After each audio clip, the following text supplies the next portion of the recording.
Magandang araw po sa inyo lahat. Ako po si Banat Bay at eto na naman, napakalupit na naman na balita na saga po natin, ha.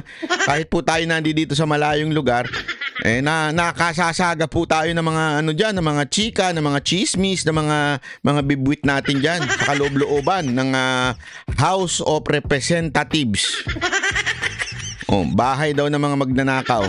Di umano, di ba? So, ito po, may narinig po tayong balita. Kasi nga po, kahapon, nagsalita si Cardema, pinagtanggol niya po itong si Pangulong Duterte. Si Cardema po ang representante ng Duterte Youth. Ito po yung asawa po ni Ronald Cardema, na alam naman po nating masugid na Duterte supporter at ni BP Sara Duterte. Ngunit dahil itong nakaraan ay siya po ay talaga namang tinanggal ng walang abi-abiso. At siya po ay nagsalita, ika nga siguro sabihin na natin na umamin po siya na nabudol siya. Alam naman po natin na ito po'y talaga masugid at matapang ho itong si Ronald Cardema. At itong asawa niya ngayon na nakaupo sa Duterte Youth, nagsalita po siya at pinagtanggol niya si Pangulong Duterte. Naku po, patay tayo dyan. Siyempre, sabi nga nila, di ba? Bato-bato sa langit, ang tamaan tanga. Ay, sorry. Bato-bato sa langit, ang tamaan, wag galit, di ba? Yan po ang tunay na di ba? So, ngayon, tinamaan ho itong isang hindi pala isa, ang mga congressman. Alam mo, isa-isa silang pumiyok, isa-isa silang nagalit. Talagang hindi pwede yan. Totoo yan sinasabi mo. Nasasaktan kami. Hindi kasi alam mo mga kababayan, sinasabi ko paulit-ulit sa channel na to, pag ikaw nasaktan, talagang magsasalita ka, pipiyok ka talaga di ba? Pag tinamaan ka, kaya nga marami dito sa ating channel na nasasaktan, di ba? Alam mo kung bakit? Kasi katotohanan lamang ang ating sinasabi. At ang katotohanan, pag yan nadinig mo, masakit yan. Tama, mali? Pag ang katotohanan nadinig mo yan, talagang tumatago sa puso yan. Pero kung hindi naman totoo, di ba? Halimbawa, sinasabi nila sa akin, Banat Bay, ang pangit mo. Hindi ako nasaktan. So, ibig sabihin, hindi totoo yun, di ba? Pag nasaktan ako, sinabi ko, hindi ako pangit, ha? Cute lang.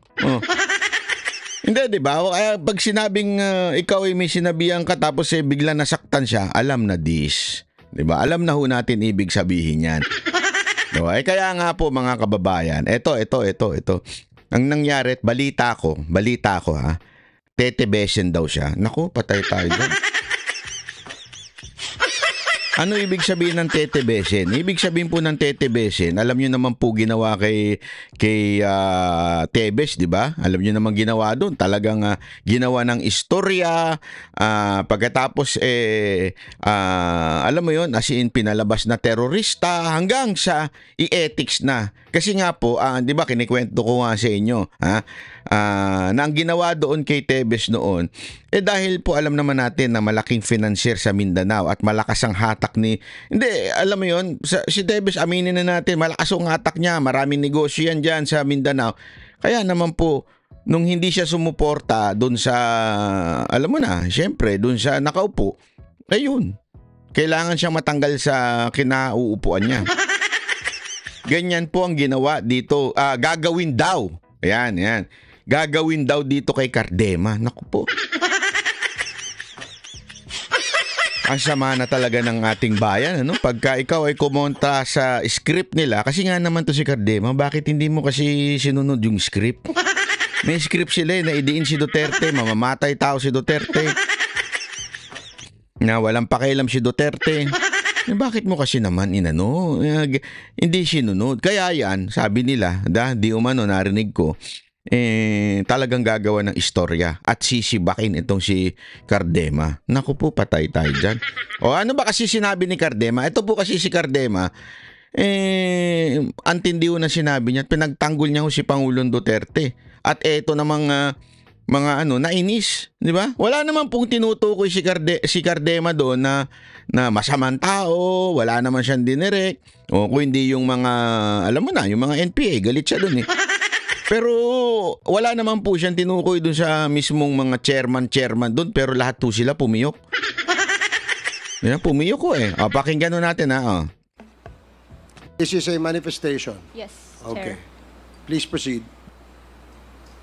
Tayo ditong mga kinatawan ay ibinoto lamang ng ilang libong Pilipino. Ngunit, Ngunit? ang kasama natin ngayon ang Pangulong Duterte, ang most voted Philippine leader ng 2016. Ha? Oh, sabi nga niya simpleng-simple yun Pero doon pala nasaktan na kagad yung mga animal na yan sabi. So para mo sinasabi, ilan lang ang boto namin, 200 lang. Kay Duterte, 16 million. O, di ba? Kasi, yan na sinasabi. Yung isa pa dyan, nagyabang, di ba? Yabang. Ilan ang pinaboto kong mga baptis. Mga baptis kami ilan na ang bumoto kay Duterte. Kayo mga vlogger, wala naman kayo nadalang boto kay Duterte. Ito talagang piling may sayad na to. Hindi itong may sayad na ito. Feeling niya talaga siya nagpanalo. Una-una, yung mga bumoto mga baptist, sabi nga ng mga baptist, wag mo kalad ka rin ng pangalan ng baptist, sinisiraan mo Hindi, alam mo, sa totoo lang etong bishop nito, ito ang nakakasira sa pangalan ng protestante. Alam mo kung bakit? Kasi wag mo nang kalad ka rin dyan sa politika mo. Kung bumoto ang tao kay Duterte, desisyon nila yun. Wala namang hindi namang black voting ang mga protestante. Hindi yung mga Christian na full gospel, hindi naman po sila black voting Magmalaki ka kung katulad ka ng iglesia. Hindi, halimbawa, iglesia ni Cristo, magmalaki. Halimbawa, pero hindi nila gawain yun Mas humble sila kaysa dito kay... Ito kasing bishop na to. May bit-bit na Biblia, hindi naman nilalagay sa buhay. Hindi, number 1, alam nyo ba? Number 1 na kategorya ng isang talagang tagapagsalita o ika nga mensahero ng ating Panginoon ay yung humility. Wala ho sa kanya yun Ang layo talaga Hindi totoo po. Hindi ko again, hindi po ako iglesia hindi rin po ako kung ano mga kaanib ng iba dyan. Okay, pero gayon pa man, itong iglesia pa nga hindi siya nagmamalaki. Kami nagpanalo sa iyo. Which is mas marami naman siguro do sa mga nilalangaw niyang iglesia. Kasi totoo to, yung nilalangaw kasi yung iglesia nito ni Bishop Puntahan niyo yung channel niya, tingnan niyo kung ilan ang membro. Sa totoo lang, baka nga yung iba hindi pa nakikinig sa iyo Baka mamaya yung iba diyan hindi ka sinunod Kaya nga sana wag na humayabang, di ba? Ito na nga yung sinasabi ni Cardema dito na 16 million, pinakamadami to noon di ba? Kaya sana wag po tayong bastos ika nga. At ang kanyang anak, Vice President Sara Duterte, ang most voted Philippine leader naman ngayong 2022. I would like to manifest na gusto ng sambayanang Pilipino ang pagdurog niya sa mga kriminal, durugista at NPA na terorista. Correct? Kaya sila ibinoto. Anong masama doon? Hindi, kasi galit na galit mamaya yung mga congressman. Ano masama doon sinabi niya? Talaga naman gusto siya ng taong bayan kahit balibaligtarin mo istorya, kahit aminin niya mamamatay tao siya. Gusto ng mga Pilipino mamamatay tao ng kriminal. Totoo naman. Kasi yung mga sinasabi niyong justice lahat may pag-asa habang Kasi you're not there. That's the problem with you, congressman. Nandun lang kayo sa kubul ninyo, puno ng security, you're not there in the ground. Si Duterte, mayor for how many years? Prosecutor. Alam mo sabihin ng prosecutor? Piskal, ika nga. Yan ang unang nilalapitan, di ba, pulis. After imbestigahan ng pulis, isasampa sa piskal. So itong mga piskal, alam ho nila ang lahat ng krimen, katarantaduhan sa ground. Kayong mga congressman, wala po kayong alam. Ang alam lang ninyo mamasyal. Ang alam lang ninyo mag-KTV, mambabae. Ang alam lang ninyo tumira sa kubul ninyo habang binabantayan kayo, hiniheli kayo ng mga security nyo. Karamihan sa inyo bulletproof pa. So ibig sabihin mga kababayan, wala kayong alam in terms of criminality. You do not understand that we Filipinos, we want a leader who is hard to criminals so that he would protect us, protect our family. Yung problema sa inyo, puro kayo, gagalit nyo ako eh. At patuloy na mahal ng mga Pilipino. Tama. Kaya gusto natin ng patas na hearing. Sana sinama natin dito ang libo-libong mga magulang na ang mga anak ay biniktima ng mga durugista. Tama. Ang mga ordinaryong Pilipino na naglalakad galing trabaho, tapos sinaksak o pinatay ng adik, lahat ng mga kababaihan, na kahit pati infant... Diyan napikon sila eh. Alam mo kung bakit? Parang sinasabi niya dito, hindi kasi kayo patas eh. Ang dinala nyo dito, yung hindi ko sinasabi na justifiable, ika nga. Pero yung dinala nyo dito, ito yung mga masasabi nating nadamay, okay? Sa war on drugs. Is it good? Hindi. Ibig bang sabihin justifiable? Hindi. But, tiningnan mo lang yung small percentage ng somehow medyo flaws o pagkakamali o sabi nga mintis, ika nga. Hindi natin nililiit yun. Pero ang punto dito, ang liit lamang po nung percentage na yon compare sa nagawa ng war on drugs. Ilang milyon ha, mga kababayan, milyon ang sumuko. Imaginein mo bawat milyon na yon, bawat tao na yon. Tandaan ninyo pag-addict, nang mimerwisyo yan sa community. Pag-addict, namimerwisyo yan doon sa kanila mga pamilya. So, ibig sabihin po, ang dami hong quote-unquote naligtas. Di ba? Naligtas dahil sa war on drugs. Maraming buhay ang hindi namatay dahil sa war on drugs. Tinitingnan nyo lang yung casualty. Yun ang sinasabi ho dito ni ma'am. Babae ay ginahasa na ng adik. Libo-libo rin ang kanilang mga magulang at mahal sa buhay na wala dito ngayon. Awang-awa ang mga Pilipino sa mga inuseteng pamilyang na ito, kaya niluklok ng bansa ang Pangulong Duterte. Correct! Ang drug war ng Pangulo ay policy lamang. Hindi ito natupad kung hindi ito pinondohan ng Kongreso ng 6 na taon. Tama. Majority pa nga dito sa mga kinatawan ay naka-Duterte fist pa nung buong. Ate naman kasi. Ate naman eh. Ba't mo pa sinabi yan? Pambira ka. Oh, di ba? Karamihan pa nga dito, nakaganyan pa noon eh. No? Di ba? Nagpa-picture pa kayo. O ganyan pa kayo eh. Hindi, kasi nga naman, sumisip-sip po sila, di ba? Siyempre, sumisip-sip sila kay Duterte. O, picture tayo, peace. Tapos, ipopost nila. O, kasi alam naman natin noon, na talaga namang, imaginein mo this is a phenomenal president. From nothing, no support, tapos hindi ho incumbent, ibig sabihin, hindi ho, tandaan natin, ang ano nun, si Mar Rojas di ba? Hawak ni Pinoy yan eh. From somewhere, from Mindanao, biglang may sumulpot na Duterte. At biglang nanalo, ang layo ng agwat. Bakit kanyo? Ibig lamang po sabihin nun, the people has spoken. Duterte malakas. Talagang si Duterte gusto ng tao.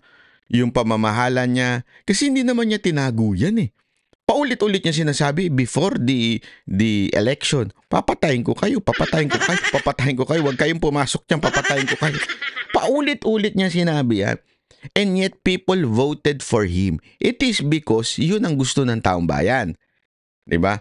Kaya nga kayo, bigla kayong sumipsip at sabi nga nito, nag-Duterte peace pa kayo nun kasi nga alam niyong gusto ng taong bayan si Pangulong Duterte. Until now, kita nyo nga, pinapanood ko kanina yung pagpasok ni Pangulong Duterte, pinagkakaguluhan lagi eh. Alam mo yun, saka nakakita ng Pangulo, yun nga nakaupo ngayon, hindi nga pinagkakaguluhan eh. Eto, hindi na nakaupo, pinagkakaguluhan kahit saan siya magpunta. Kasi nga gusto ng tao. Oh, kayo naman dahil greedy kayo na politician, hindi nyo kinampihan nung una, nung naging presidente, lahat kayo papis-pis nyo dyan, pisti kayo. 6 na taon eh. Ang Duterte Youth Party List po ay patuloy na naninindigan sa Pangulong Rodrigo Duterte at pangalawang Pangulo Sara Duterte na naglingkod ng maayos dumurog sa mga durugista, kriminal at NPA na terorista para proteksyonan ang milyon-milyong Pilipino. Bakit wala nag-iimbestiga dito o nag-iimbita sa atin sa sobrang raming Pilipino na biniktima ng mga durugista? And lastly, sa mga kongresista na kaalyado ng mga NPA, Nako! mahaya naman tayo, no? Yeah. Eto na. Yung mga kongresistang kaalyado ng NPA, which is, sandali, bakit kayo magagalit? Totoo naman talaga. Bakit? Sino ba nagsabi? Yung mismong amo ninyo. Yung manyakol yung amo na nasa Netherlands. Sandali, Amsterdam pala ata. Hindi ko alam kung saan. O basta kung saan nandun man sa ibang bansa. Ano sinabi niya? These are the groups that compose of NPA. So, the Front, the National Democratic Pro. Di ba? O sino ba nagsabi nun? O, kaalyado nyo naman talaga. Aminin na natin, you are not the armed group. But you are, kaya nga CPP, NPA, NDF magkakasama ho yan Tapos nagagalit kayo. Sa topic ng pagpatay, dahil kayo mismo, hindi kayo nagsasalita sa pagpatay ng NPA sa mga pulis, sundalo, at mga... Tandaan nyo take note, may masasaktan dyan. Take note, may masasaktan dyan. Pero, ang tinutukoy niya dito, yung mga komunistang kongresista. Pero tingnan ninyo, may masasaktan dyan. Ewan ko, bingi ba sila? Alam nyo kung bakit? Pagkagalit ka talaga, tinamaan ka, hindi mo na napapakinggan yung katotohanan Ang Pilipino. Pati rin po sa mga natitirang resource persons na gusto mag-abogada papuntang ICC, si Attorney Maria Cristina Conti, na kandidato ngayon ng Bayan Muna Party List. Kasama po kandidato ng Bayan Muna Party List.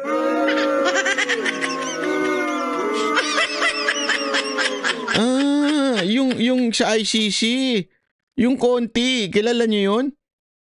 Oh, talaga. Ay, tingnan ko nga. Conti, ICC. ICC. Sandali. Kaya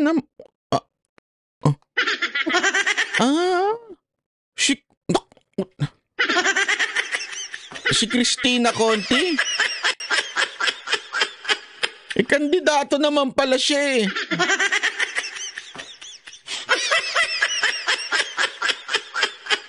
Ay, sus, ginuog yun.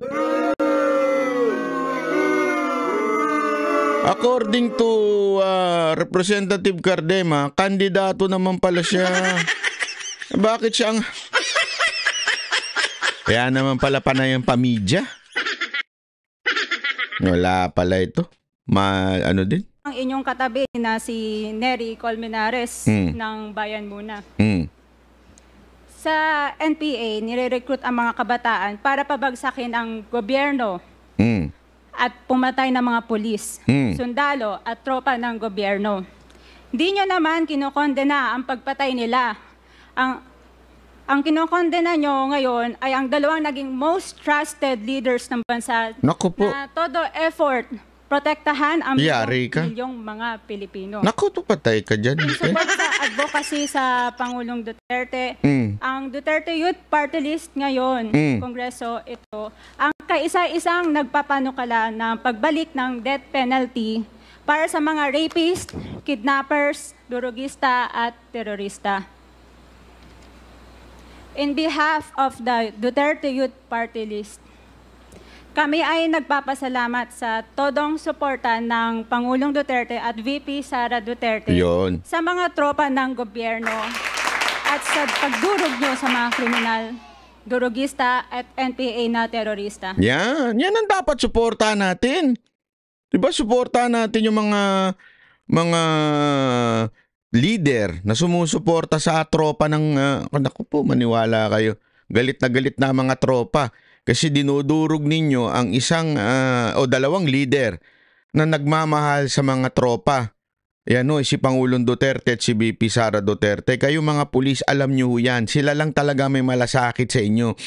Mantakin mo ha. Tama yung sinasabi niya yung mga pumapatay sa mga tropa, yung mga pumapatay sa mga pulis, mga pumapatay sa sundalo, ha? Naandyan ho yung kanilang kasamahan sa kamara. Tapos, hindi naman kinukundina nitong Quadcom na to. 'Di ba sana ang focus ng gobyerno natin, ng Congress, durugin itong mga terorista. Tinawag ng terorista ito ha, mga NPA. Yun sana ang focus eh. Ano focus? Gipitin yung dalawang leader na nagmamahal sa tropa. Sa madaling salita mga kababayan, kayong mga tropa, hindi ho kayo pinagtatanggol at hindi kayo mahal nitong komite na ito. Di ba? Kasi nga ho, kung sino pa yung nagmamahal, yun pa ang ginigipit. Di ba? Walang kwenta talaga oh. Tama yung sinabi ni Madam eh. Oh, alam mo kung bakit tama yung sinasabi niya? Kasi naka-Starbucks siya eh. Hindi. Kapi yan. Kayo naman ha. Wala naman sosyal sa Starbucks eh. Marami lang nagpapasosyal. Pero baka sabihin nyo, pinupuna ko yung hindi. Oh, normal naman mag-Starbucks. Marami lang talaga nagpapasosyal. Yung yung minimum wage. Pero nakatambay sa Starbucks. Bakit? Magbabarkada sila. 3 sila, 4 sila. Isa lang ang order, yung iba tubig na. Tapos, magpipicture. Palit-palitan lang ng baso.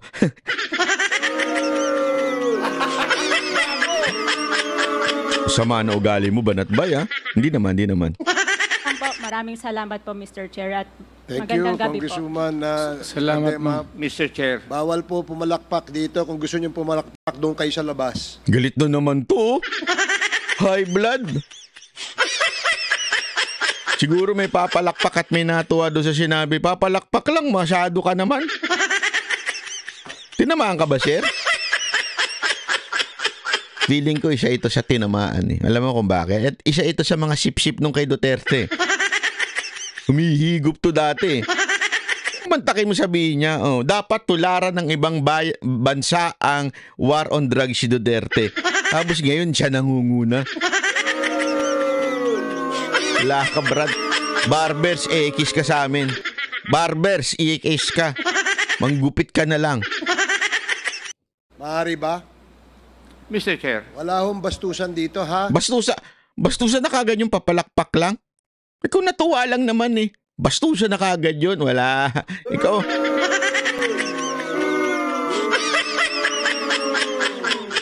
Kasi balita ko kahit yung mga dating hindi pala dati, kahit yung mga tauhan nila pumapalakpak eh.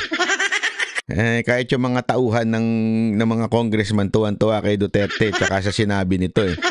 Pati yung mga tropa siguro tuwan-tuwa. Biglang walang bastusan ha, walang papalakpak. Sama talaga, oo. Sige, Congressman Acop, you're recognized. Thank you, Mr. Chair. I beg to disagree with my colleague. Alam mo kung gaano lang katagal yung speech niya? Wala pang 5 minuto. To be exact, for 24 minutes and 20 seconds. Tingnan niyo yung mga reaction nitong mga iba ha. Ang dami. Ang tagal. Kasi nakikita ko sa views, sa video ko eh. Grabe yung 4 minutes lang, more or less 4 minutes lang talaga yung speech ni Cardema. Pero umabot ng 20 plus yung sa kalaban. Ganyan sila tinamaan. Kasi bata pa siya. Ako, I have given up my life for this country. Naku! Ito na naman ang mga bayani ng bayan natin na nagmamalaki, nanunumbat. Alam mo, ang layo talaga ni Duterte, no? Si Duterte hindi nanunumbat yan eh. Pag sinabi niya, I just did it kasi trabaho ko yan. Trabaho niyo yan. Di ba? Laging ganyan lang si Duterte. Pero ito mga bayani. Nagmamalaki na naman. The former president is only 2 years older than I am. No, naku. Wala naman tayo sapang ganun. This country. Mm.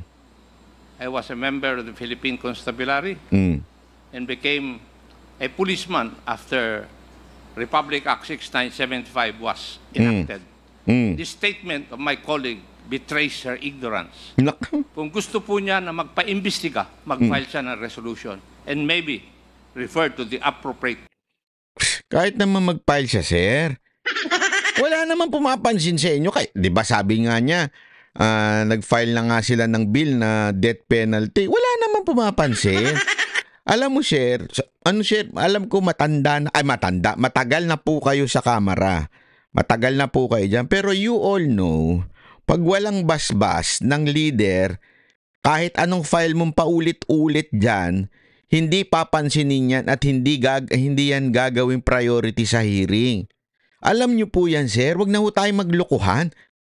Kung ano yung basbas ni speaker, yun lang ang i-discuss. Huwag na tayo naman siya, nagloloko-lokohan, tatanda na natin eh. Committee, to be fair with her. She's a congressman. She knows the rules. However, your statement or your statements betray your ignorance of our rules here in this House of Congress. Saktan ka? So I beg to disagree, Mr. Chair, na sila lang ang nakikipaglaban at marunong makipaglaban sa kalaban. As I've said before. May sinabi ba siya na ganun, sir? Wala naman eh. Ang sinasabi niya, nagtataka lang daw ho siya. Bakit kung sino pa yung binoto ng taong bayan at gusto ng taong bayan, siya pa yung inuusig ngayon. Kung sino pa yung sumusuporta sa tropa, siya yung inuusig ngayon. Ang sinasabi niya dyan, sana usigin natin yung pumapatay sa mga tropa natin. Kundinahin natin yung mga naandi dito. Kasamahan ng NPA. Sus, ginugyudo. I have given the most part or most years of my life fighting the enemy of this country. Thank you, Mr. Chair. Yun na nga eh. Given your most life, fighting the enemy of this country, nangyari. Hindi, ano nangyari po? Bakit nagkaganon? Ba't naiba na? Yes, let me emphasize na wala pong may monopolya ng pagmamahal sa bayan dito. Pare-parehas po tayo. Wala naman nagsabing kami lang may mahal sa bayan. Wala naman. Si Barbers naman. Barbers o ika. Wala naman sinabi si Cardemang kami lang. Duterte Youth lang ang nagmamahal sa bayan. She was questioning why are we doing this to the man who did his best to protect our troops, the Filipino people, at the same time, why we are not condemning, di ba? These communist groups, the NPAs that kills the innocent people, especially the troops. Ang hirap nun, brad, ha? Dire-diretso yung English yun. And following the suggestion of Congressman Acop, kung meron kayong gustong paimbita, mag-attend kayo ng hearing. Dakso. Hindi yung a-attend kayo kapag andito lang ang dating Pangulo, ang ating Vice Presidente. Umattend kayo. This committee hearing, this Quadcom, makes announcements of all its hearings. And from here on, we want to see you in our hearing. Ayan na. And please, submit to the committee secretary all the persons you want to be invited. Yan. Galit na. Dito, nung may nagkwento nga sa akin, kwento lang naman, di ko naman sinasabing totoo, pero tagaloob eh. May nagkwento sa akin, galit na galit daw ang leadership ng House dito kay Cardema at pinagpaplanuhang tanggalin. Hindi ko alam kung paano nila tatanggalin. Siguro ethics, ganyan-ganyan. Diyan lang naman ko yan para matanggal eh. 'Di ba? So pinagpaplanuhan daw. Hindi ko alam kung magsasucceed or hindi. Pero ang punto natin dito, kitang-kita mo na eh. Wala naman sinasabi. Ano ngayon kung hindi siya umatin? Karapatan naman niya po yun na hindi siya umatin. Ba't mo utusang umatin? Ang punto, were there a time wherein a hearing is conducted, di ba, to condemn the terrorist or the communist that support this terrorist? Wala. Wala po, sir. Yun ang sinasabi. As simple as that. What? It has nothing to do with the attendance. Ang labo naman, sir eh. Alam mo kung ba't ako napapa-English, sir? Kasi nasa Japan ako. At least dito, kahit mag-English ako ng kinamatis, okay lang. Tanggap pa rin nila. Ha? Daijabo des? Oh, daijabo. Wala hong ano yan. Kung sino yung gusto niyang imbitahan, pwede po yan. Gusto ko lamang pong liwanagin na wala hong may monopolyo sa pagmamahal sa bayan dito. Hindi kayo, hindi kami. Pare-parehas tayo nagmamahal sa bayan. Pare-parehas tayo nagseserbisyo eh. Diba? Huwag niyo sabihin mas magaling kayo. Dahil kami, hindi naman namin sasabihin magaling kami. Ikaw talaga. Wala naman sinasabing ganun. Ang layo na ng punto mo, sir. Hindi, sir, ang layo na ng punto mo. Wala na dun eh. Wala naman sinasabi si Cardemang mas magaling kami. Mas mahal namin ng bayan. Walang ganun. Saan mo nakita yun? Ako, ilang beses kong pinaulit-ulit tong speech na to, tinitingnan ko talaga, what's wrong with her speech? Condescending ba? Wala. Tama eh, masakit. Naturalmente, kung ikaw yung sabihin ko ikaw yung tinutukoy niya na hindi man lang nagsasalita laban sa mga makakaliwa o di kaya sa mga komunista, ay masasaktan ka talaga. Oh, pero hanggang dun lang, wala naman siya sinabing, hindi, kami ang bayani.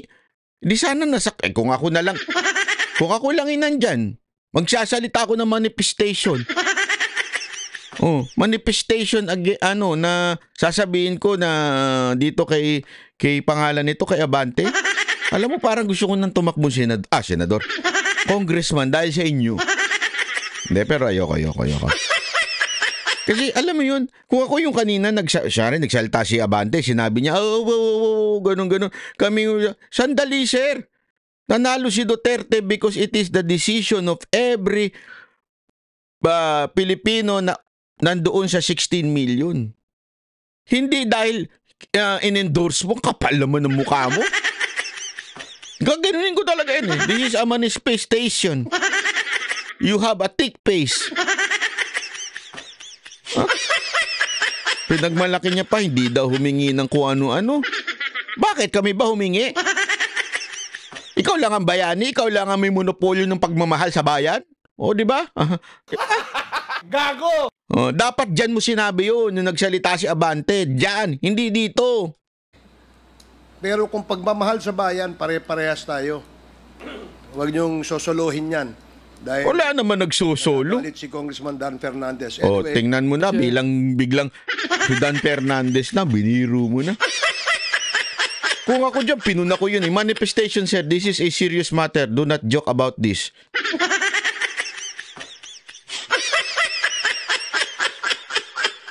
Ba't mo papasok si Dan Fernandez? Alam mo naman, joke yun. Di ba?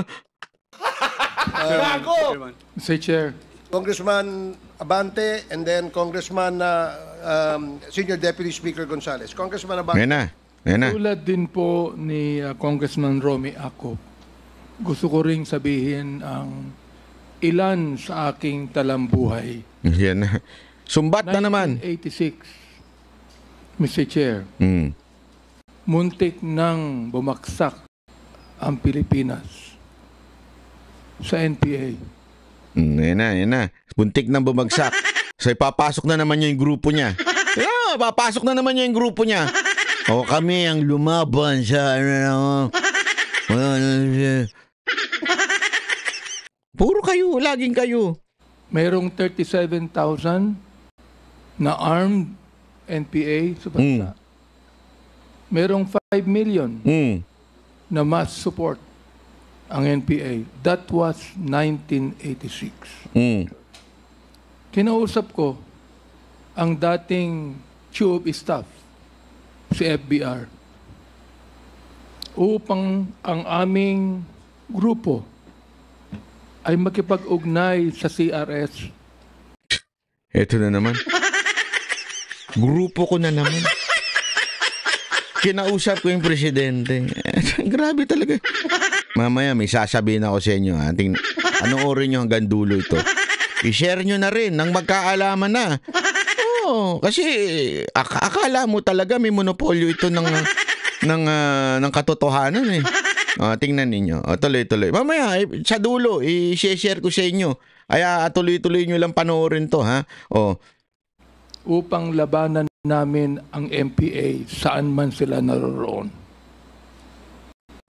Bilang isang religious leader, wala po kaming dalang armas. Nak.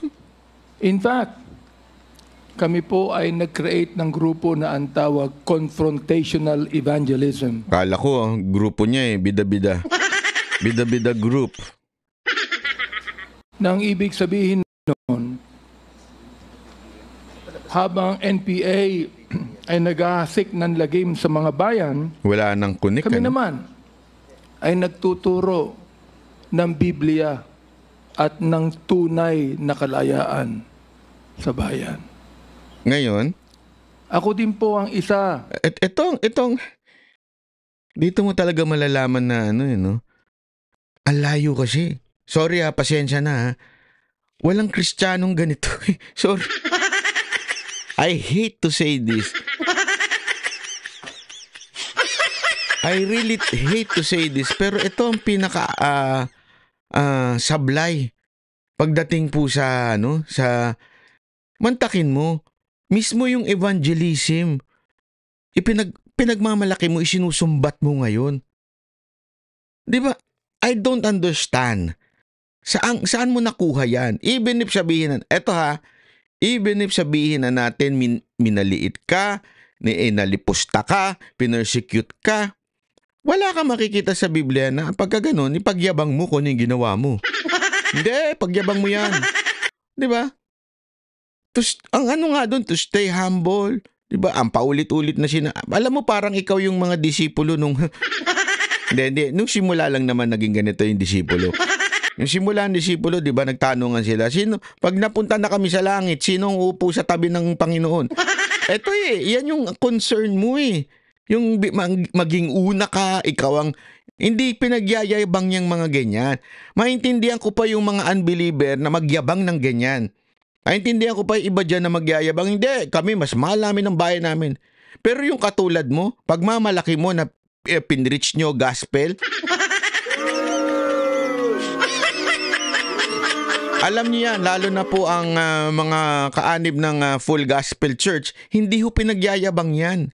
Hindi po sinasabi yan na kami, nag-evangelize kami. O kayo, ano ginawa nyo? Sabit brad Sabit Di ba? Anong klaseng pastor to? Sa mga nagsuggest kay FBR nung araw na magtayo ng isang civilian force na magiging kasama ng armed forces. Naging pangulo po sa FBR. Kasama po ako doon. Naging konsyal ako ng Maynila. Andiyan po si Attorney Bebot Bello. Alam po niya na magkasama kami sa lakas nung araw. So tama po ang sinabi ni Congressman Ako, ni Congressman Ace Barbers, na lahat po tayo nagmamahal sa bayan. Kaya nga, Mr. Chair, gusto kong itanong sana dito kay Senator Trillanes if he is working for the ICC. Are you working for the ICC, Mr. Chair? Hindi po. You are not. Hindi po, Mr. Chairman. But you are connected with the ICC. Opo, by virtue of being the first to So, Mr. to file. Chair, Yes. this man who used to be a part of the armed forces, that should be a patriot in this country, has been conniving with the ICC in this country. Now, we would like to have a balance here. Hindi po yung unfair tayo o bias tayo. Balanse lang tayo dito. Hindi natin dito inaakusahan ang sinumang personalidad. Issues. Ano kinaugnayan na sinasabi nito?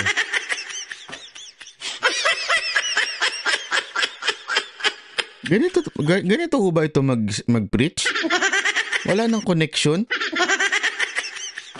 Hugot na lang ng hugot? Ng mga bersikulo? Hindi, kasi wala nang connect Anong connect niya dito sa sinasabi ni Cardema? Wala naman Kaya nga sinasabi ko sa ating former president, hindi ko maintindihan kung bakit kinakailangan pumatay tayo ng 30,000 people sa war on drugs. Naniniwala po ako sa war on drugs, Mr. President. Suportado ko na ayaw natin ang bansang Pilipinas mahulog sa kuko ng mga Congressman. drug Sorry. pushers Mali, and mali, drug mali, mali, lords. mali. Sorry, sir. Ang nakakapagtaka lang, Mr. Chair, kung bakit kakaunti lang ang napapatay ng mga drug lords at drug traffickers at libo-libo ang napapatay ng mga drug pushers at daan-daan ang napapatay ng mga drug users. Gusto mong sagutin kita?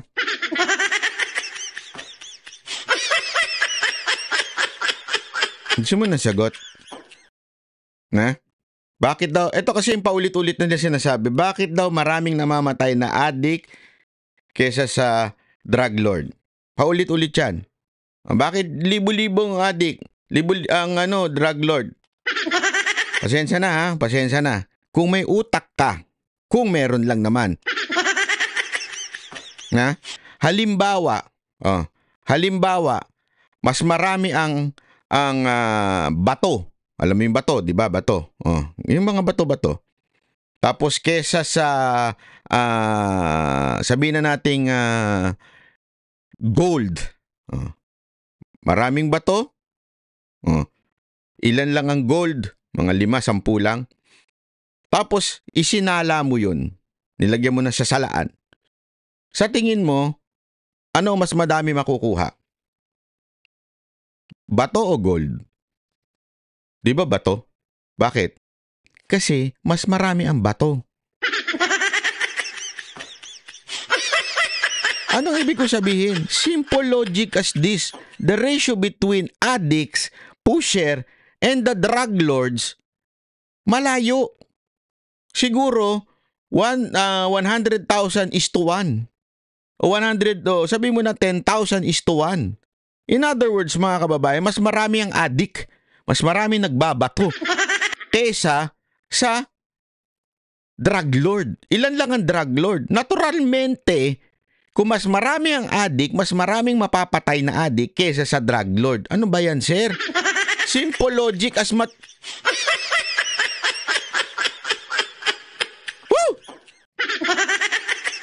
Alam mo talaga, panalangin ko hindi, walang biro ito Panalangin ko talaga, wag ako maging congressman. Kasi hindi ako makakapagpigil pag nakarinig ako ng ganitong klaseng kamangmangan. Alam mo yun, hindi ako makakapigil pag ako nakarinig ng ganito na.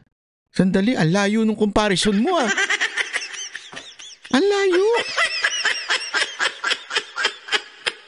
Mabuti, vlogger na lang ako. Huwag natin pag-usapan dito ang ideolohiya. Pag-usapan po natin dito kung paano natin pagagandahin ang bansang Pilipinas. Yan po ang pag-usapan natin dito, Mr. Chair. Wala na sa hulog, Mr. Chair. Maraming salamat po. Wala na talaga sa hulog. Sir, mag-retire ka na lang. Mga taga Maynila, Mga taga Maynila, parang awa nyo na. Huwag na natin ibalik to. Hindi, sa totoo lang, nanalo naman to. Dahil lang din kay Yorme, huwag na natin ibalik to, parang awa nyo na. Kasi, ubod ng yabang. Sorry pero that's the term Ubod talaga ng yabang. Wala sa hulog, Chair, Our senior Mr. deputy. Chair, would like to manifest. But before Okay. I recognize you, I will recognize Senior Deputy Speaker Dong Thank you, Gonzales. Mr. Chair. Thank you, Mr. Chairman. My dear colleagues and the former President, our Vice President, for the information of our colleague, Congresswoman Ordenas, ang tanong po, bakit nandito po tayo ngayon? Because I'm the one who stood up in the floor last August 5, for your information, na calling for a joint investigation for the pressing issues of extrajudicial killings, illegal drugs, and illegal activities linked to Philippine offshore gaming operators. There are a lot of House resolutions. I filed also a House Resolution number 1346 directing the inquiry in my own town in Mexico, Pampanga, and you know all of Ano kaya ang connect nito? Hindi, alam niyo mga kababayan, napagtanto ko lang no pinanonood kasi as in buong araw to kahit po ako'y namamasyal sa Ginza, namamasyal sa Roppongi, namamasyal sa Harajuku, namamasyal po sa Shibuya, namamasyal po sa Ueno. Pinakikinggan ko ito eh. Alam mo ba ginawa ko lang? Sumakay ng tren. Kasi habang nasa tren ka, syempre ang daming istasyon niya, naka-earphone ka lang. Pinakikinggan ko lang sila. Alam mo, doon ko napagtanto mga kababayan, marami palang slow na mga congressman, ano? Hindi, hindi ko sinasabing siya po yun, ha? Pero kayo, sigurado ako sa inyo, marami sa inyo ang nalobat. Nalobat kayo dahil po sa pakikinig buong araw. Kahit nagtatrabaho kayo, nakikinig kayo. Marami sa inyo. Sino sa inyo? Comment nyo dyan sa baba. Ako, talaga, nakinig ako. Talagang naubos ang oras ko. Hindi na ako nakapagluto. O yung sinain ko, nasunog na. Diba? Marami sa inyong ganun eh. Talagang nakababad buong araw. Hindi na nga kami nagtrabaho eh. Pero hindi nyo ba napansin? Ang daming slow na congressman. Alam mo, umpisa pa lang, eto walang biro. Sigurado ako, karamihan sa inyo, marami sa inyo, alam nyo na. Alam nyo na to. Lahat ng isasagot ni Duterte, nasagot niya na. Simula pa lang. Hindi pa nga nagsisimula, nasagot niya na sa Senado eh. Tapos paulit-ulit na lang siya, paulit-ulit din yung tanong. Pansinin ninyo, hindi nyo ba napapansin? Di ba kaya nga sabi ko, kami na lang kaya, pagpahinga nyo na yung matanda, kami na lang sasagot. Alam na namin sagot eh. O kaya si Panelo na lang ang sumagot. Anyway, alam naman na natin, sinabi na ni Duterte yun eh. Paulit-ulit eh. Alam mo, hindi naman nagbabago si Pangulong Duterte ng statement. Since the campaign until now, the same statement. Talagang papatayin ko ang kriminal. Period. Palalabanin ko sila, papatayin ko sila. Period. Paulit-ulit na yan. Ano pa hinahanap ninyo? Diba? Yan na yan eh. Doon po nakita yung worth 3.6 billion pesos na 560 kilos of shabu. And that is in my district, and that is in my province, and that is our town in Mexico. So? And nakita po din natin yung 3.8 billion worth na intercepted sa Subic Port na inotor po ni Congressman Jeffrey Conghun.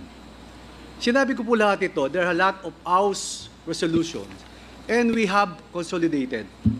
That's why this Quadcom form na dumaan po sa tamang proseso, dumaan po sa Committee on Rules, and I think this is the first time in the history of Congress since 1907. This is the first time na nagkaroon po tayo ng Quadcom Committee. So wala po itong personalan, wala po itong politika, ma'am. Hindi po kami kay former President, wala po yun, ma'am. At sa ating Vice President, do not monopolize the love of country. Mahal po natin lahat ang bansang Pilipinas. Paulit-ulit. Kami po, dito, nakatayo kami. We are staying here up to 2:30 in the morning. We are inviting all resource persons to dig it out what is true. Kung sino po, hindi naman ibig sabihin, in-invite ka rito, akusado ka na. Hindi po. There are a lot of witnesses going to the office. Hindi nila mag-gets ang point. Hindi talaga nila mag-gets eh. Ulitin ko lang sa mga hindi makagets, lalong-lalo na itong mga congressman. Hindi iyan ang punto. Nagmamanifest lang siya at sinasabi lang niya na etong tao na ito yung talagang nagmahal sa tropa, nagmahal sa mga Pilipino. Bakit natin inuusig ito? Okay? At ito, di ba, sinasabi niya, bakit din natin kinukundi na ito? Yun lang naman eh. Wala naman siya sinasabing mahal. Kami lang ang nagmamahal, kayo hindi. Our chairpersons of these various committees to testify, to tell the truth, At kami naman po, hindi naman po... Oh, tapos yung sinasabi niya nga, why didn't we invite people that would say the truth about how Filipino feels about this man? Diba? I mean, ito, halimbawa, bakit hindi kayo nag-imbita dyan ng mga OFW leaders? Ang inimbitahan nyo lang yung mga naging casualty. Ba't di kayo nag-invite dyan ng mga Pilipino na nagre-represent ng tunay na damdamin ng bawat Pilipino? Punta kaya ako dyan. I mean, halimbawa lang, punta kaya ako dyan. Papapasalitain nyo po ba ako? Hindi ho eh. Why? Because I'm not invited. So yun po yung sinasabi nito ni Cardema. Let's invite all sides. Ang inimbitahan lang po natin, si Pangulong Duterte, usigin etong mga naging casualty, sila Dilima, sila ano pa, ganyan-ganyan. Eto, inimbit. Bakit hindi natin in-invite yung iba pang dapat sana magsasalita naman ng maganda patungkol ho dito sa war on drugs? Bakit to, kanyo? Kasi wala nga ho sa script. Tama, mali. Hindi, mga kababayan, tanong ko sa inyo, tama, mali? Abangan nyo yung dulo to. Siguradong bubulagtang itong sasabihin ko sa inyo. Basta, kinukuha natin yung mga witnesses. So, I repeat, Mr. Chairman, thank you again for the opportunity. And I would like to enlighten our co-members, the members of this 19th Congress, please attend this Quadcom hearing. Totoo po yun. Hindi lang po andito ang ating former president ngayon. Nandito kayo. Hindi lang po nandito si Vice President Sara ngayon. Nandito kayo. Hindi po ganyan. Kahit sino po tapat, wala tayong pinipili. Ninggit kayo? Nandyan lang yung mga tao pag nandyan yung si mga Duterte. Pag wala, naiinis kayo. This is the love of country. Maraming salamat po, Mr. Chairman. Thank you, Congressman Gonzales. Next, Congresswoman Castro. Mr. Thank you, Chair. Mr. Chair, palabas na sana ako, pauwi na talaga Dapat sana umuwi ako. ka na. Walang, narinig ko yung manifestation ng ating kagalang-galang na colleague, Representative Cardema. Alam niyo po, Mr. Chair, paulit-ulit yan yung manifestation na yan. O bakit? Kayo rin naman, paulit-ulit yung sinasabi ninyo eh. Hindi, totoo naman, paulit-ulit yung pag-aakusan nyo kay Duterte, kay Duterte, kay Duterte. Ngayon lang nagsalita to si Cardemas dyan sa Quadcom. Kayo nga, paulit-ulit na nakaka-irita yung mga bunganga ninyo eh. Sa totoo lang ha. Aside from mga bunganga ninyo, para kay mga palengkera. Pero paulit-ulit kayo eh. 3 beses ko na yung narinig na paulit-ulit. Laban Kayo, mamamatay tao si Duterte, mamamatay tao si Ilang beses na namin narinig yun? sa mga NPA, laban sa mga progresibong grupo, laban sa mga party list ng mga progresibong kagaya namin. At yung mga tinutukoy niya siguro ay kami yun, no? At talagang nakikita naman natin. Obvious ba? Sino ba binanggit ni Joma Season? Kami. Itong babae na to. Ano ba talaga yung intensyon, no, ng mga ganitong manifestation? Ito, ginagawa natin ito tulad ng sinabi ng ating... Para kundinahin. Ako alam ko eh. Kayo mga nanonood ngayon, alam niyo naman, ano ba ang ano ng manifestation na ito? Kundinahin natin ang tunay na problema ng bayan natin. Sino yun? Yung mga kasamahan na tinutukoy nito ni Cardema. Yung mga MPA, yung mga sumusuporta, ba't di natin kundinahin yun? Yung mga ginagawang pagkakamali ng NPA. Yun na nga ang problema dito eh. We are too focused on politics instead of the real enemy of the state, which is the rebeldes. Rebeldes?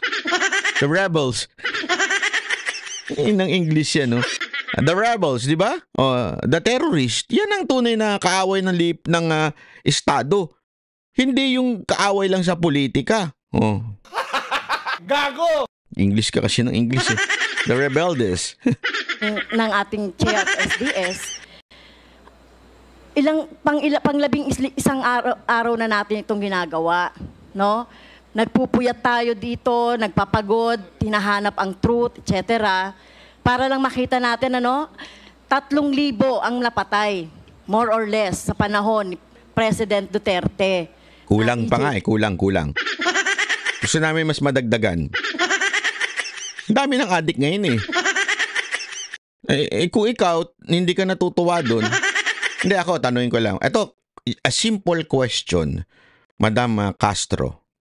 Ilan na po ba ang napatay ng NPA? Hindi, question lang po ito. Ilan na po napatay ng NPA na mga inosente? Tanong, meron bang isang pagkakataon na ikinundi na ito ng mga makabayang black? Wala. So, get the out of... So, wala ba yan sa inyo?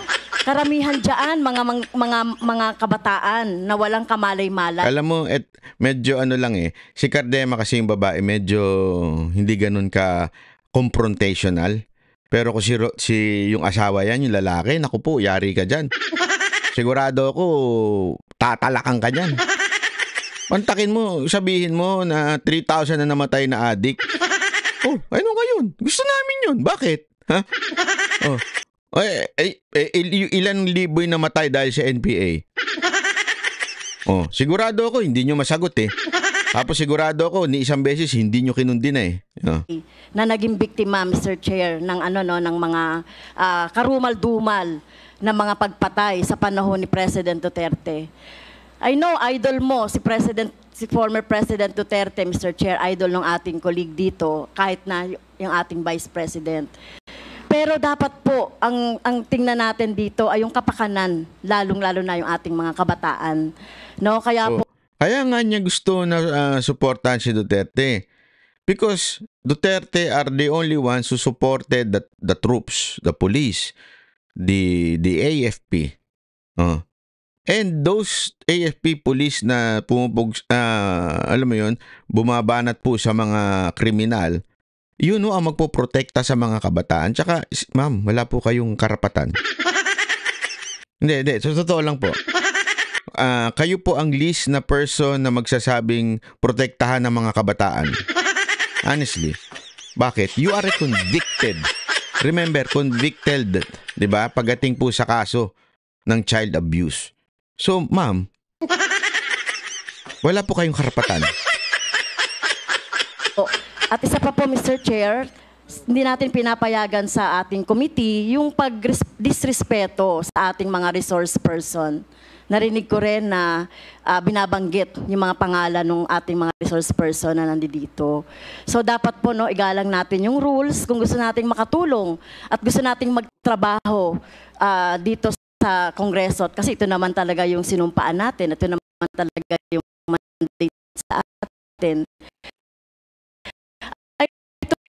Sandali, tumitirik na. Kayo, no? Tumulong na lang kayo. At hindi yung ganito, tama yun, maghain tayo ng resolusyon para kung gusto nating may ma-resolve na problema, like yung problema halimbawa ng patuloy na armadong pakikibaka. Bakit ba merong mga armed struggle? Nilulutas natin yan hindi sa madugong paraan, hindi sa militarisasyon. Kaya nga tayo ay nagkakaroon ng peace talks, di ba? Dapat magkaroon ng peace talks at hindi ito ng militarization. Ba't makikipag-peace talk sa mga kriminal? Nak naman ang wete. Actually, only in the Philippines yan. NPA considered as a terrorist group. Kailan ka makikipag-peace talk sa terrorist? I don't understand. Mr. Chair, pasensya na po kasi saktan po ako, sabi niya. Pasensya na po, tinamaan po ako. Irrational, yung mga ganitong mga statement ng ating colleague, pasensya na, with due respect. Sana hindi na maulit ito at aasahan natin, tama po, aasahan natin sa mga susunod na mga hearings si Representative Cardema na tumulong siya sa atin sa paghahanap ng truth dito. Ayan na. So, dinedemand na umatin siya lagi. So, pag hindi siya umatin, sigurado ako sa susunod, hindi siya paatinin. Style niya. Kaya tuloy pinaniniwalaan ko yung nagkwento sa akin na balak nyo talagang, hindi kayo yung leadership natanggalin na ito si Cardema. Dito sa ginagawa natin sa Quadcom at sa iba pang mga hearings, Mr. Chair. Ayan na, hanggang dyan na lang muna tayo. Pero papakita ko sa inyo, etong isa sa mga, dati may pinakita tayong balimbing, di ba? Ito naman, bagong balimbing din. Ito ha. Nandito na po ang ating pinakahihintay. Alam nyo, ito, para sa kaalaman nyo, pinsan ko to eh. Alam nyo ba yon? Pinsan ko. Go siya, abante ako, kaya magpinsan kami dalawa. Ang corny, ang corny. Abante, always go, go, go. Oo. Ito ang alter ego ng ating Pangulong Rodrigo Roa Duterte, ang siyang nagsimula ng Malasakit Center. Kaya nakikita nyo, kasama niya lahat ang ngayon siya ng gobyerno rito. Palakpakan po natin, Senador Bong Go! Ganyan po kasipsip po yan noon. Diba? Siguro, ewan ko if correct me if I'm wrong, ha? Ito yung time na parang tatakbo siguro si Senator Bongo. So, inintroduce sa Maynila. So, ayan na po, sumisip-sip na siya, di ba? Tapos, ano nangyari? Yung napuesto, inuusig ang mga Duterte, inuusig ang mga supporter ni Duterte na si Bongo tsaka si Bato. Alam na ho natin. Sa halagang mahalaga ba talaga yan para usigin mo? Gaano po ba kahalaga? Ha? Ibig sabihin, sandali mga kababayan, kahalaga ibig sabihin, gaano ka-importante? Wala pa akong sinabing pera. Kasi nasabi ko, gaano po ba kahalaga sa kanya na banata ng mga Duterte? Wala ko sinasabing pera. Basta, lagi ko lang sinasabi, paalala ko lang kay Bishop, man cannot live by bread alone. Okay? Yun lang. Okay? So mga kababayan, hanggang dito na lang po muna tayo. Sana po mag-subscribe po kayo, i-share po natin itong video na ito. Ikalat po natin sa mga kababayan natin. Alam nyo, eto hindi ko siya inaangat ang mga vloggers o whosoever o whatever. Basta ang importante, kasi itong sa na lang, sa social media na lang tayo nakakakita ng ng hustisya para sa mga kababayan natin. So pag may nagustuhan kayong vlogger, not just me o whoever, kung gusto nyo may nakita kayong maganda, i-share it. Maging active po tayo sa social media kasi mga kababayan, kung hindi po tayo magiging active, sino pa po ang lalaban sa katotohanan? Again, I'm not saying social media is perfect. May mga fake news talaga. Okay? Pero pag may nakita nga ho tayo nagsasabi ng katotohanan, i-share ho natin, maging active. Wag lang ho tayo yung okay, nanonood ka lang, tapos tama siya, tama, okay Hindi, kailangan kasi ang tulad ko, halimbawa, ito special announcement na po ito sa announcement ko po. Alam niyo ho ba, bago ho yung mag-Quadcom, ilang araw before the Quadcom na pag-a-appear ni Duterte, sinunod-sunod ako ng atake ng mga trolls. Panay ang report. Na-suspend. Alam mo paano, anong sinabi sa akin ng Facebook Suspended because of impersonating. Walang impersonator daw ako. Sino ako? Impersonator ka ni Banatbay. Okay. Yun ang unang report sa akin. So nag-appeal ako. At sinabi kong, paano ako naging impersonator? Meron naman akong kasi nagsasubmit, pag verified ka, nagsasubmit ka ng government ID. Tapos nga, ang dating, sabi ng system, nagkamali lang daw. Okay, there was so na-restore. Nakapag-post ako na-restore. Tapos, pagkatapos ko mag-post, ni-report na naman. This time, suspended ngayon yung channel ko. Kaya hindi nyo nakikita sa Facebook. Salagahong nananadya ho sila.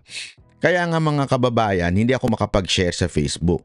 So sana po, i-share nyo po ito sa Facebook, sa YouTube. Kayo na lamang po ang mag-share sa mga kaibigan nyo through Messenger. I-share nyo po para ho kumalat kung ano po pa talaga ang pinaglalaban ng mga tunay na Pilipino. yung nasa ground. Hindi ho itong iilan nating mga kongresista na wala hong alam sa ground. Wala hong alam doon sa nangyayari sa mga barabarangay. Mga kababayan, maawa ho tayo. Tandaan nyo 6 years na naayos ni Pangulong Duterte. 2 years, in 2 years, bumalik doon at mas malala pa doon sa ayaw natin, yung panahon ng mga dilaw. Mas lumala pa ang mga krimen, ang droga, kesa doon panahon ng mga dilaw. Ganun no katindi to mga walang yang to. 'Di ba? Ngayon, forever na ba tayong ganito? Gusto ho ba natin na apektado na lahat ng mga barabarangay natin? Baka mamaya hindi lang ho binibenta sa tindahan. 'Di ba? Baka ibinibenta na sa elementary school o sa high school ng mga public school. Maawa ho tayo sa ating mga kababayan. We are already infested country pagdating ho dyan sa issue ng droga. Baka mamaya makita na lang ho natin bigla nang bubulagta sa karsada dahil ho sa overdose. Kung mahal po natin ang ating bayan, suportahan natin ang mga taong lalaban para ho sa laban ho dito sa anti-drugs.